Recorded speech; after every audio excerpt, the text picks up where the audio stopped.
Shalom shalom bakunzi bacu, shalom bakunzi ba GITEGA-Ent TV. Nizere ko muguwe neza, natwe tumeze neza. Uyu munsi turi n'iteka ridasanzwe yuko tugiye kuganira na mushiki wacu ngaho Gitega, benshi bazi. Tudatevye reka tumuhe ikaze. Karibu sana. Murakoze cyane. Murashobora kuramutsa abakunzi bariko baradukurikirana? Aramukije mu izina rya Yesu Kristo. Amen. Murashobora kubibwira izina ryanyu, mbega mwitwa bande, muba hehe? Nitwa Subira, mba Igitega, nitwa Kumushasha. Subira, tudatevye je ndabazi kuva kera mu twigana, tugendana, duhura nk'abajene nyene bo ngaho Igitega. Mbega murashobora kubibwira mbega urugendo rwanyu rumeze gute rw'ubuzima bwanyu kugeza ino saha? Urugendo rwanje rw'ubuzima kuva bon, turashobora kuvuga ubunye muriga muri abanyeshuri cyane? Oya, usiniga narayagabanije peut-être ko nzobandaye. Narayagabanije. Okay, Imana igwezagire cyane Subira. Ariko musanzwe muri abantu bakozi b'Imana?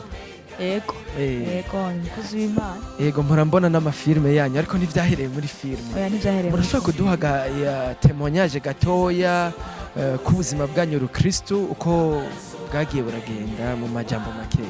Yego, murakoze. Yego. Hama jewe ahetse igihe kingo c'imyaka 5 nkijijwe nakiriye Kristo Yesu nk'umwami n'umukiza mu buzima bwanje. Yego. Hama sinavukiye muri famille ikijijwe nkuko bavuga ngo abantu bavukiye mu miryango ikijijwe. Yego. Navukiye muri famille itakijijwe. Hama urugendo rwanje nyuma yuko menya Kristo ntaramenya Yesu. Yego. Nari ndi umujene nyene nk'abandi bose bo ngaha mu muji. Nari nibaza hanini yuko gukizwa ari ibintu by'ababono by'abantu nyene batize. Narabisuzugura amajambo make mu by'agakiza. Niyo mbonye umuntu akijijwe numva umenga ndiko ndamusuzugura. Mugabo ubuzima nacembamwo nasanze ari ubuzima gutya gusuzugura agakiza cyangwa gusuzugura Imana biduza. Novuga yuko gukizwa zica kamere ka kera k'umuntu. Ego, ariko tukiri ngaho nyene ko bariko baradukurikirana batuzi ngaha mu gisagara ca Gitega, iyo turi muri ino ntahe tuvuga ukuri kw'ibintu vyabaye. Je twariganye kuri Kristeruwa usenga, je nabona usenga. Yego.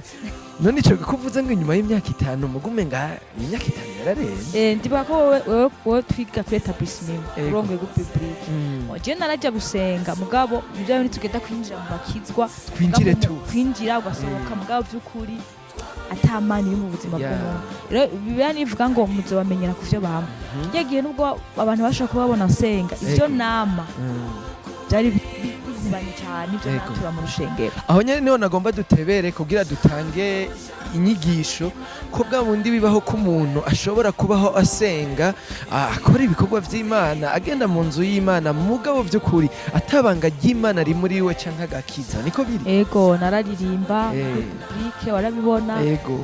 Kandi narumva ko nshaka gutera intambwe yo kuba no bibamwo. Mugabo ubuzima nari mfise inyuma yo kujya kuririmba vraiment ntabwo bwagaragaza. None Subi kubakubona babona uri umwana mwiza, none urashobora gushingira intaba ariko baradukurikirana abakunzi bacu, imbega nizengeso wagenderamwo? Nta na kimwe ko ibintu Harrison ko agakiza ubuntu bwakiza watubishije kwikunura kutubaha Imana. Kandi iyo imaze kubohoka urashinga intahe. Jewe ikintu canini hanini navuga ko nabamwo cyane no guheba. Narageze igihe ndabohwa na drogue. Yego. Uri umukobwa? Yego. Bibaho barahari. Kirenze ngo drogue ni abantu nyene babagabo abahungu bakomeye. Oya, Satani yagomba kwica. Ntayitamwo ngo nzo kwica abagabo n'abahungu bakobwa ndabagire piti. Burivuga ngo icyatumye Satani aza ko ari kugira yibe yica atikiza ntaturamwo rero. Uri umupapa, uri umumama, uri umujene, uri umwana muto agufasha aragusambura. Nanje ni muri ubwo buryo yari yafashemwo rero arasambuza ibiyayura mutwe nakadana nyene nani kahajya gushika nkure ndahava. Kandi ukiri mutoya? Yego cyane. Yego. Hama nuko vyagenze birambuha mbwa nkasenga mugabo by'ukuri sinari bwahitemo kwakira Yesu. Ushobora kuja muri eglise gusenga mugabo nimba utarayitumira Yesu mu mutima ntibikuraho ivyaha. Kuba witwa umukizwa ntibikuraho icyaha. kuba witwa umukizwa canke umuporoti ntibisigura ko ivyaha vyaheze. Niko Subira ariko aratubwira. Rero Subira, akanya ni gatoya, twizere yuko ikindi gihe tuzogutumako ukaduha intahe yikwije yagutse cyane gose. Ego, uno munsi rero twagutumye ko twarabonye muri ko murazunguruka ngaha mu gisagara ca Gitega, mufise ibipapuro muvuga yuko hari igikorwa kiriko kirategurwa, ariko imbere yacu nkuko Kristo yatumye abantu kuvuga ubutumwa, muvuga ati turiko turavuga ubutumwa, mugabo hari igikorwa kiriko kirategura. Mbega ni gihe gikorwa muri ko murategura? Ego, turi mu bikorwa twa kuvuga ngo Yesu ni muzima mu gisagara. Baratubonye muri isoko, bamwe two turazunguruka tuvuga ubutumwa bwiza kandi n'ubundi turahagarika. Mugabo kandi hari igikorane gikomeye cyane cyo kuvuga Kristo kiriko kirategurwa mu ntara ya Gitega. Ego, kizoba guhera ku munsi wa gatanu, ku wa gatandatu na dimanche.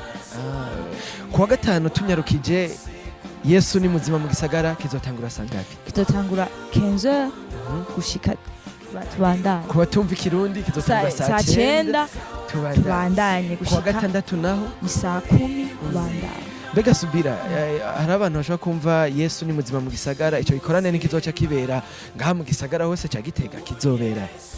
Ico gikorane kizobera kuri Eglise aha kuri Dodana aha. Mission. Kuri Mission aha umuntu azi kwa Munyarwanda. Ego.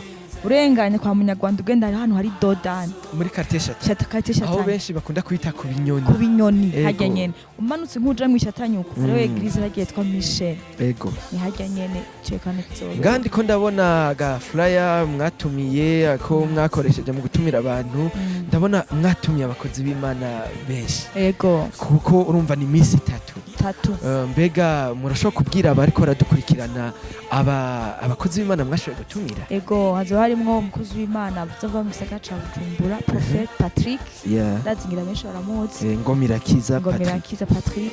Hazo harimwo n'umupasteur arongoye ishengero rya CGC, Pasteur Dinamo. Ego, hazo harimwo n'umukozi w'Imana yitwa Pasteur Armel.